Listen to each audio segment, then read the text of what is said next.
Hey guys, this is Bruce. It is March the 6th, and what I'm going to do is let's see what's going on with LitRPG today on March the 6th. Let's check out Twitter. LitRPG forum 17 hours ago from Ryan Debruyn. This guy, what did he write? Oh, the Equalizer from Mountaindalepress. Let's check this out.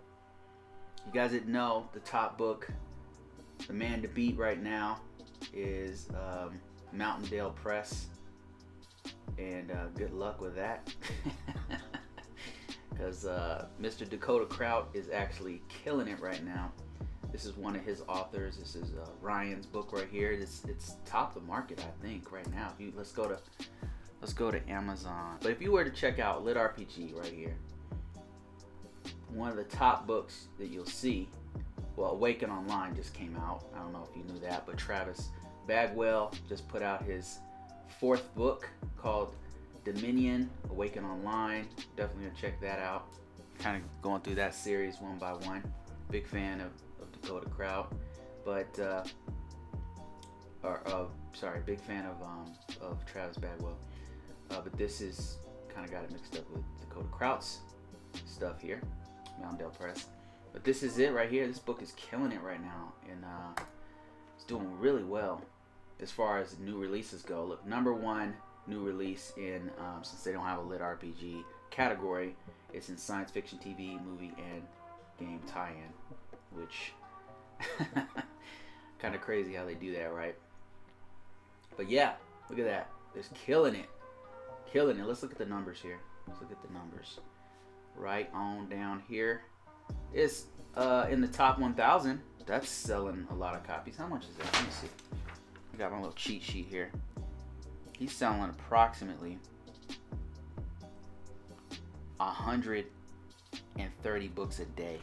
This is what I'm looking at right here. It's like a little chart that breaks down where you are with ranking in KDP, and then tells you approximately how much you're going to sell there. Pretty cool little chart. Maybe I'll put like a link in the description below so you can get this little cheat sheet. There's also a site called Kindle Premier. No, Kindlepreneur. They have a calculator that calculates how many books that are being sold based on your rank.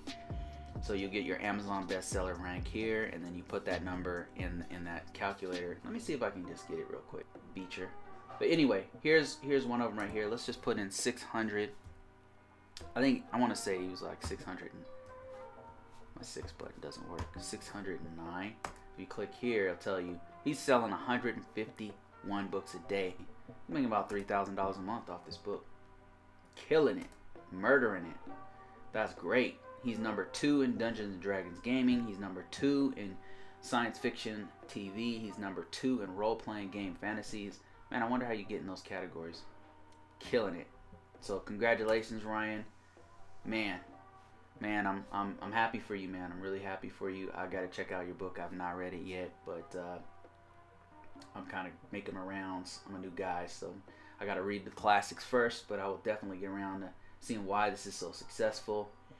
I heard that it's an apocalyptic deal. I've not gotten into the apocalyptic LitRPG yet, but it's similar to there's an apocalypse one that's out that people keep comparing it to. If you look at the comments, people keep comparing it to this other book that's out.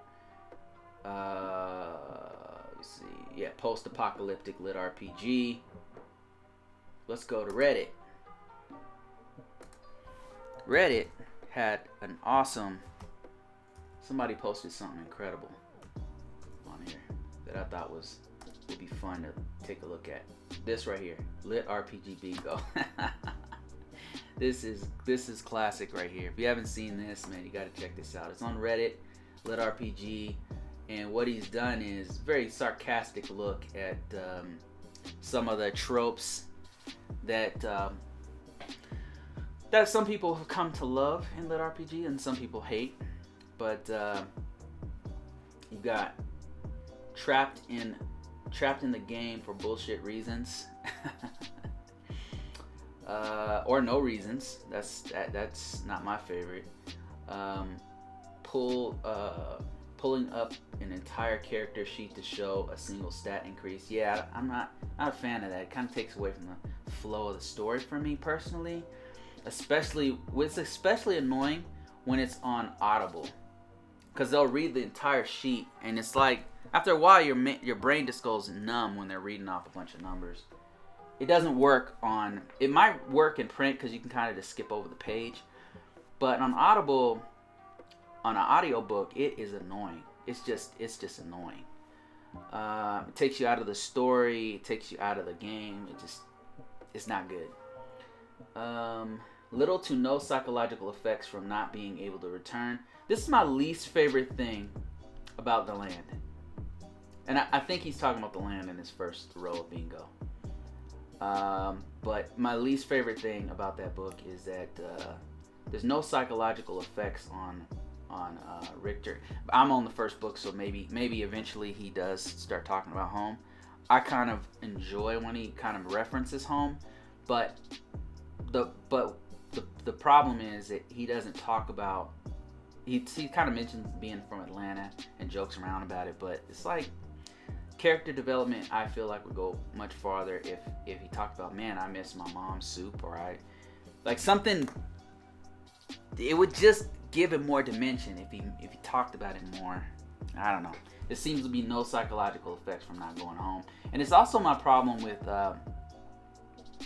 Overlord. If you've never seen Overlord, but in Overlord they kind of explain it, because in Overlord he doesn't want to go. The psychological effect on him is that if you've never seen Overlord anime, you gotta check it out. It's incredible. It is LitRPG in anime form. It's one of the best takes on a guy trapped in game that you'll ever see. It's amazing, and they have a whole book and novel series about it, but they made an anime about it. It's great. Go check that out.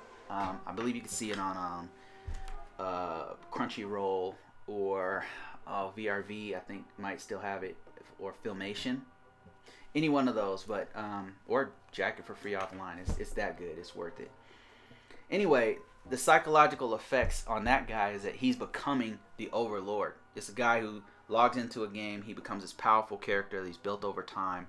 Becomes the Overlord. Becomes trapped in the game when they start to shut the servers down, and that world becomes real to him. But he rarely talks about going home, because he doesn't want to go home. The psychological effects that he's becoming this Overlord. He's becoming like evil. He's becoming like he's losing his humanity. And it gets dark. It gets really dark. Anyway, let's see. Monster Race. I don't really know what he means by that one. The father of American LitRPG. I'm not even going to touch that subject. Referring to Mr. Elron Khan, who is one of the most prolific, who is arguably the top LitRPG guy. His marketing skills are off the charts. The guy's brilliant. People hate on him, but man, the guy is a brilliant marketer. He is a brilliant marketer. Takes advantage of opportunities as soon as they come. He's one of the first guys to not the first, but one of the first big authors to kill it in LitRPG. Definitely not the first. There's been many others. Tad Williams and many others who touched on it in different ways. But he's the top selling guy. That's for sure. Not many people can argue with that. Anyway, let's go down the list here. Let me see my favorite ones. NPC effing. I have no problem with that personally. Harems, I like harems when they're done right. I know these people, I know people in our little space hate harems. I personally like them when they're done right, but there's not that many that are done right, in my opinion. Let's see. Super secret hidden class. Yeah, I'm not a fan of that. There's got to be a good reason that it's secret. When they kind of pop it on you at the last minute, it doesn't work for the rest of the story. I can work with any of the things on this list if the story is done right. I'm talking start to finish. This one, trapped in game for a BS reason. If the writing's not the story has to be good. You have to explain this at some point. Maybe not in the first book, third book, fourth book, you know, but eventually you gotta explain why they're trapped in the game, or it has to be a good reason. Otherwise, it affects the plot overall. But most of these things I can forgive if the story is good. I can forgive most of these things. NPC, I have no problem with some of them, like these two. I got no problem with those if the story's done right. Let's see, perfectly fine with killing seemingly real people and animals because that's the life here. Yeah, this one right here I have had a problem with. Like, what are the psychological effects of actually killing a bunch of things, and then you just like basically are like, yeah, whatever. Like, are you a sociopath?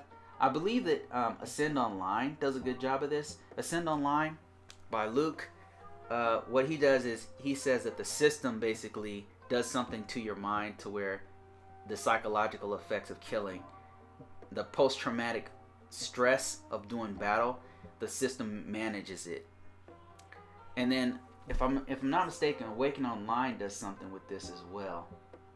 Whereas the AI is doing something to your brain. It's affecting your brain, which is crazy.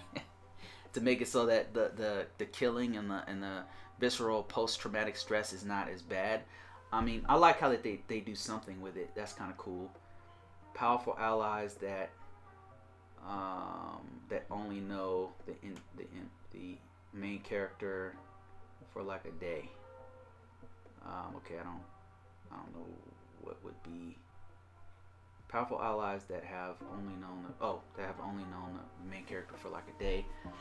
I don't see what's wrong with that. Talking to animal companions, nothing wrong with that. Audiobook sound effects loud. I don't know what they're talking about with that. Pointless real world plot line. I know this annoys the heck out of a lot of people, and I've not experienced this yet, to where the plot line is so bad in the real world that kind of takes away from the rest of the story. Let me see, which one do I really not like here? Is what really bothers me. Half the page is spent describing female. Yeah, that one. This one annoys me if there's no like reason. When half the page is describing a female's. I feel like you can do it more effectively if you kind of stretch it out and make it flow with the rest of the story, rather than taking a whole page for this guy to like lust over this lady. It's like, dude, I mean, can you just can you spread it out? You know who does this? Succubus does this. I like the book. I really like the ending of Succubus. If you haven't checked it out, I like it personally. It's not a harem book, but it does have sex in it, and bad language. But I like that kind of stuff. But yeah, he spends like a page describing the succubus herself, and I was like, well, why are we describing this for so long? I feel like you could have stretched it out, but I like the book overall. I especially like the ending. The character development is pretty good towards the end. One of my more favorite lit RPGs that has sex in it so far.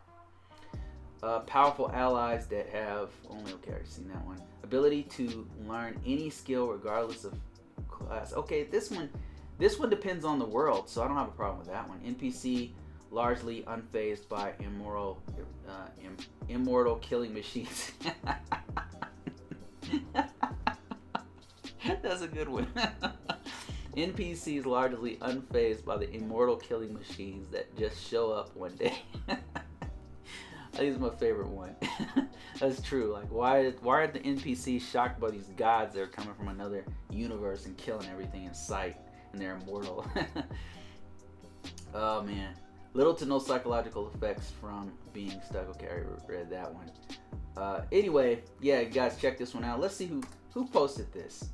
This is this has been one of my favorite posts in the LitRPG Reddit. Let me see. Tattoo guy. This guy right here. So mad props to Tat25 guy for posting that. I love it. Obviously, this guy is a big fan of LitRPG. I noticed not so much a fan of he continuously attacks Kong for some reason. He's all over Chaos Seeds, man. But yeah, this is a great post. Love it, man. Keep doing what you're doing. Great stuff. Great stuff. All right, guys. We'll hit this up again. We can share these LitRPG gems from Reddit and from Twitter. For now, I'm out of here. Go read some LitRPG. Later.